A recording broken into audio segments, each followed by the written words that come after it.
Uh, Real quick, just I think Adel is in Amman in Jordan. He had a question. Go ahead, Adel. Welcome. Thank you very much, Jorgen, and for having me among this distinguished group of people. And congratulations on your consistency and bringing us together, which is a great initiative.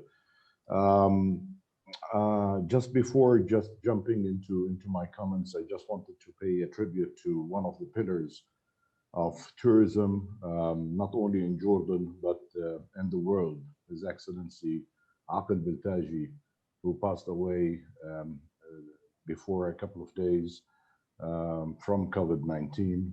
It's really some tough moments for us here in the tourism sector in Jordan. May God bless his soul.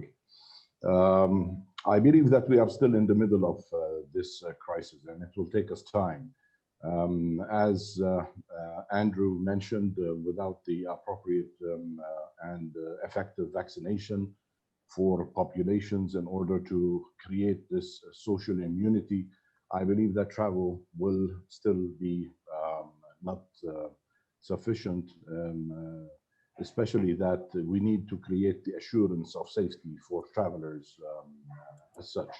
I personally traveled during these days, and I've seen how challenging it could be, whether it's in the airports or the airline or in hotels or elsewhere. So passing the message, I believe, of safety is extremely important. As His Excellency Alan said, um, uh, creating or looking into the USPs is extremely important.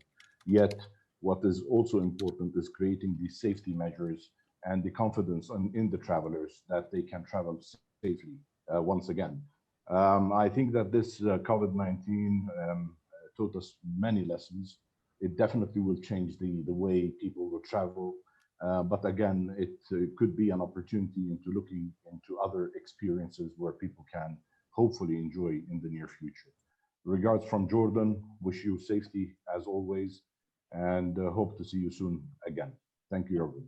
Thank you very much. And may I propose just maybe a minute of silence for Mr. Akel Belta. He really was, we call him a giant in tourism. And it is very sad.